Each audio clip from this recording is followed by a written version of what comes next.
নমস্কার। আজকে আবার আরেকটা রেসিপি নিয়ে চলে এসেছি। তো আজকে একদম ভেজ রেসিপি দেখাবো। সামনেই নবরাত্রি এসে গেছে, যাতে আপনারা এই নবরাত্রিতে আপনারা এই ভেজ রেসিপি করে খেতে পারেন। এই জন্য আমি এখন কিছু পরপর ভেজ রেসিপি ভেবে রেখে নিয়েছি, সেগুলো করার চেষ্টা করব, আপনাদের দেখাতে চেষ্টা করব। আপনারা দেখবেন সুন্দর সুন্দর রেসিপি পাবেন। যারা যারা এই নবরাত্রিটা করছেন তারা তাই ভেজ রেসিপিগুলো একবার ট্রাই করতে পারেন, খেতে খুবই ভালো হয়। তো আজকেও বানাবো, রেসিপিটা দেখতে থাকুন। খুবই সুন্দর একটা রেসিপি বানাবো, আপনাদের পুরো ভিডিওটা দেখাবো।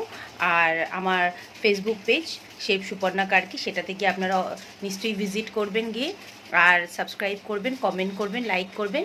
আর ফেসবুক পেজ থেকে যদি দেখেন তাহলে পেজটাকে প্লিজ সাপোর্ট করবেন, লাইক করবেন, শেয়ার করবেন রেসিপিগুলো, যাতে আরও অনেকেরা এই রেসিপি দেখতে পায়। তো চলুন এখন আমি আপনাদেরকে এই রেসিপিটা বানিয়ে দেখাচ্ছি। তো নিরামিষ আলুর তরকারিটা বানাবার জন্য আমি এটা ঘি দিয়ে বানাচ্ছি। আপনারা চাইলে সর্ষের তেল বা রিফাইন তেল দিয়েও বানাতে পারেন। আসলে এটা ভান্ডারার মতো একটা তরকারি করছি, তো ঠাকুরের প্রসাদ, সেই জন্য আমি একটু ঘি দিয়ে দিচ্ছি এর মধ্যে। যতটা পরিমাণ আপনাদের আলুটার তরকারিটা করবেন ততটা পরিমাণই ঘিটা দেবেন। যতক্ষণ ঘিটা গরম হচ্ছে, এখানে আমি দেখুন একদম দারদারা একটা মশলা করে নিয়েছি। এটার মধ্যে আছে গোটা ধনে, গোটা জিরে আর মৌরিকে আমি কি করেছি, জাস্ট একটু হামানদিস্তে থেতো করে নিয়েছি। তো এই মশলাটা এখন আগে ঘিয়ের মধ্যে আমি দিয়ে দিচ্ছি, একটা সুন্দর ফ্লেভার আসবে বলে। যতটা তরকারি থাকবে আপনারা ততটাই এটার মধ্যে দেবেন।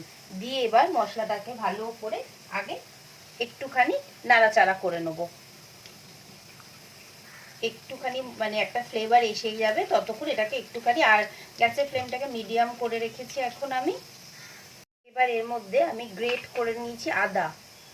হ্যাঁ, এই আদাটা এখন এর মধ্যে দিয়ে দেবো।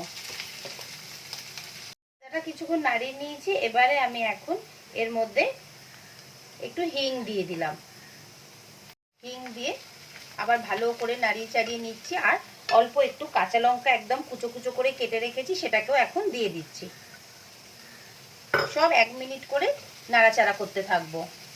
কিছুটা আমি মশলা দিয়ে দিচ্ছি, হলুদ দিয়ে দিলাম, আর কাশ্মীরি লঙ্কা দিয়ে দিচ্ছি। যেহেতু কাঁচা লঙ্কাটা আমি দিয়েছি, সেই জন্য আর কাঁচা লঙ্কা গুঁড়োটা দিচ্ছি না। আর 1 চামচ আমি ধনে গুঁড়ো এখানে দিয়ে দিলাম।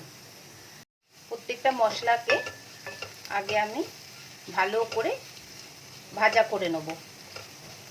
এইভাবে পুরো মশলাটাকে আগে ভালো করে ভেজে নিচ্ছি। এগুলো একদম ভাজা হয়ে গেছে। এখন আমি কিছুটা টমেটো আগে দিয়ে দিলাম। প্রত্যেকটা টমেটো এখন যতক্ষণ না পুরো নরম না হচ্ছে ততক্ষণ এটাকে ভালো করে নাড়াচাড়া দিতে থাকবো। এখন আমি অল্প করে একটু নুন দিয়ে দিলাম। নুন দিয়ে এটাকে ভালো করে কিছুক্ষণ, গ্যাসের ফ্লেমটাকে এখন আমি বাড়িয়ে রেখেছি, যতক্ষণ না টমেটোটা না গলে যাচ্ছে ততক্ষণ একটুখানি 2-3 মিনিট নাড়াচাড়া করে নিচ্ছি। এবার দেখুন টমেটোটা একদম গলে গেছে। এবার যে আলুটা আমি একদম সেদ্ধ করে নিয়েছিলাম, 4টে আলু আমি সেদ্ধ করে নিয়ে ছোট্ট ছোট্ট টুকরো করে নিয়েছি, সেটা এখন এর মধ্যে দিয়ে দিচ্ছি। ভালো করে ভেজে নিয়েছি। ভেজে নেওয়ার পরে এবারে আমি 4টে আলুকে একদম সেদ্ধ করে রেখেছি। এই সেদ্ধ করা আলুগুলোকে হাত দিয়ে জাস্ট এরমভাবে ম্যাশ করে এর মধ্যে দিয়ে দেবো। পুরো একদম করবেন যাতে এরম টুকরো টুকরো থাকবে, এরমভাবে আমি আলুগুলোকে রাখবো। একদম প্রেশার কুকারে সেদ্ধ করে নিয়েছিলাম। এবার এইভাবে এখানটাতে পুরোটাকে আগে ভালো করে আমি মিক্স করে দিচ্ছি। মিক্স করে দিয়েছি। এবার কি করব, এবার এর মধ্যে আমি কিছুটা জল এখন ঢেলে দেবো। কিছুটা জল দিয়ে দিচ্ছি। আপনারা যতটা গ্রেভি রাখবেন সেই বুঝেই করবেন। আমি মোটামুটি এরম করে দিলাম। এই যে এবার এটাকে একটুখানি ফুটতে দেবো, যাতে আর একটু ঘন হয়ে যাবে, তারপরে আর একটা দুটো মশলা এর মধ্যে দেব। এখন হালকা হালকা ফুটে গেছে। আমি এখানে 4টে মতো লঙ্কা দিয়ে দিচ্ছি। আর আগে তো আমি অল্প নুন দিয়েছিলাম, এখন আমি একটু বিট নুন দিচ্ছি। এটাতে তরকারিটার টেস্টটা আরও ভালো বেড়ে যাবে। আপনারা সবসময় টেস্টটা দেখে দেখে দেবেন। অল্প করে গোলমরিচের গুঁড়ো দিচ্ছি, আর সামান্য একটু আমচুরের গুঁড়োটা দিয়ে দিলাম, আর কিছুটা কাসুরি মেথি এরমভাবে হাত দিয়ে একদম গুঁড়ো করে নিলাম। নিয়ে এটাকে ওপর দিয়ে আস্তে করে ছড়িয়ে দিয়ে মিক্স করে দিচ্ছি। এবার এটা যতক্ষণ আরেকটু ঘন না হচ্ছে ততক্ষণ এটাকে আমি এখন ফুটতে দেবো। অনেকটাই ঘন হয়ে গেছে। এবার আমি, দেখতে তো খুবই সুন্দর লাগছে, এবার আমি কিছুটা ধনেপাতা ওপর থেকে দিয়ে দিচ্ছি, যাতে টেস্টটা আরও ভালো এসে যাবে। করে এখন গ্যাসটাকে বন্ধ করে এটাকে একদম ঢাকা দিয়ে কিছুক্ষণ রেখে দেবো। এই যে এটাকে আমি ঢাকা দিয়ে দিলাম, গ্যাসটা বন্ধ করে দিলাম। পুরিটা বানাবার জন্য আমি আটা দিয়ে করব, তার জন্য কিছুটা আগে আটা নিয়ে নিলাম। আটার মধ্যে অল্প পরিমাণে আমি সুজি মেশাচ্ছি, আর অল্প একটু নুন দিলাম। আর আটাটা কিন্তু আমরা অল্প অল্প জল দিয়ে শক্ত করে ডো বানাবো, বেশি পাতলা ডো বানাবো না। আগে মিক্স করে নিলাম, এটাতে কী হবে, পুরিটা ভালো করে ফুলবে আর খাস্তাও হবে, আর অনেকক্ষণ পুরিটা ফোলা থাকবে। এবার আমি অল্প অল্প জল দেব, দিয়ে ভালো করে আটাটা মেখে নেব। আটাটা দেখুন একদম শক্ত করে মেখে নিয়েছি। ওপর দিয়ে জাস্ট একটুখানি এরমভাবে তেলটা লাগিয়ে দিলাম, যাতে উপরে কোনো পাপড়ির মতো একটা হয়ে যায়, একটা শক্ত লেয়ার হয়ে যায় না, সেটা যাতে না হয়। করে এটাকে একটুখানি 10 মিনিটের জন্য রেস্টে রাখছি। 10 মিনিট হয়ে গেছে।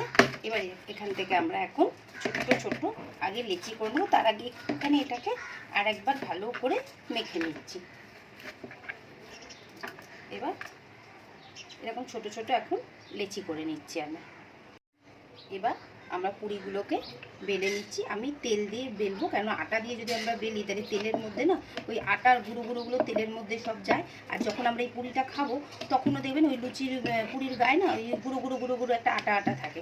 তাই জন্য তেল দিয়ে বেলাটা বেশি আমার মনে হয় ভালো, কিন্তু আপনারা যদি চান তাহলে আটা দিয়ে করতে পারেন, কিন্তু তেল দিয়ে করলে বেশি ভালো। এই যে এইভাবে আমি এখন পুরিগুলোকে বেলে নিচ্ছি। তেলটা গরম হয়ে গেছে, এখন আমি পুরিগুলোকে আস্তে আস্তে দিয়ে দিচ্ছি। একটু বেশি তেলই দিয়েছি যাতে ভালো করে পুরিগুলো ফুলে যায়। এবার এই যে ওপর দিয়ে তেল দিতে থাকবো, দেখবেন কেমন সুন্দর ফুলছে পুরিগুলো। তেলটা একদম গরম হয়ে গেছে, এখন আমি পুরিগুলোকে ভেজে নিচ্ছি। এইভাবে সুন্দর করে পুরিগুলোকে প্রত্যেকটা আমি এখন ভেজে নেব। রান্না তো হয়ে গেল। আপনাদের রেসিপিটা কেমন লাগলো অবশ্যই আমাকে বলবেন। দুরকম আমি রান্না দেখালাম, এছাড়া অনেক রকমই রান্না করেছিলাম, নয় পরে আরেকবার দেখিয়ে দেবো। আর আমার চ্যানেলটাকে প্লিজ লাইক কমেন্ট সাবস্ক্রাইব করবেন, আর আমার ফেসবুক পেজটাকেও লাইক করবেন, আর ইউটিউব চ্যানেলটাকেও লাইক করবেন, শেফ সুপর্ণা কার্কি। আর রেসিপিগুলো কেমন লাগলো নিশ্চয়ই জানাবেন। আমি নতুন নতুন রেসিপি আপনাদেরকে করে দেখাই। আর এটা তো নবরাত্রি স্পেশাল রান্না করেছি। আবার আর একটা নতুন রান্নার সাথে খুব তাড়াতাড়ি দেখা হবে।